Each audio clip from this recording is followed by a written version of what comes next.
Les Québécois ont tendance à délaisser la programmation de la télévision d'ici pour des abonnements en ligne à des plateformes de diffusion en continu, selon une enquête publiée par l'Académie de la transformation numérique en 2022.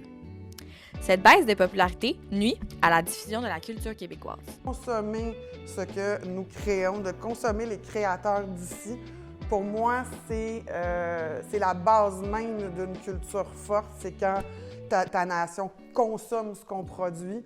C'est certain que la présence des émissions québécoises sur ces plateformes-là est peu prononcée, quoique il y a Crave, que je sais qu'ils mettent un petit peu plus d'emphase de plus en plus sur du contenu francophone. Puis ce que ça fait, c'est que, c'est des plateformes que, je veux dire, moi-même, j'y suis abonné là, à quelques-unes. Demandez à monsieur, madame, tout le monde, je suis pas mal certain qu'on a tout au moins une de ces plateformes-là à laquelle on est abonné. Mais ça n'aide pas à la découvrabilité de nos produits d'ici. Les plateformes de diffusion en ligne contribuent peu à la culture d'ici. Netflix, par exemple, propose peu de contenu québécois. Les plateformes de diffusion en continu comme Netflix américaine, toutes ces choses-là, ça nuit à l'identité québécoise parce que sur ces plateformes-là, il y a beaucoup de contenu américain, britannique, même australien, mais il n'y a pas beaucoup de contenu québécois. Les abonnements aux chaînes généralistes privées du Québec ont chuté de 7 % depuis l'année 2020.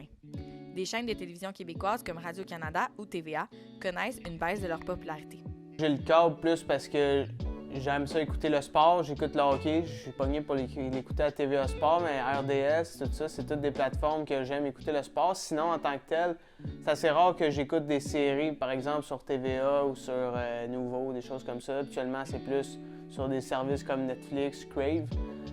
Les plateformes américaines tentent tout de même d'augmenter leur ratio de nouveaux contenus québécois. Les consommateurs voient apparaître des films populaires tels que De Père en flic et Bon Cop, Bad Cop sur leur plateforme de diffusion internationale. Je crois aussi qu'on a une responsabilité, nous, à réussir à se rendre où c'est que les gens sont, puis à réussir à mettre notre contenu disponible là où ils sont. Le contenu québécois est très peu mis de l'avant. Il faudrait penser à encourager la télévision locale comme solution au problème. On n'a rien à envier à personne. On a des réalisateurs exceptionnels qui, la preuve, comme des Denis Villeneuve de ce monde, se retrouvent à l'international, mais continuent de tourner ici, des émissions d'ici qui nous ressemblent, qui nous rassemblent. Ici Camille Ledo, Au courant, Terrebonne.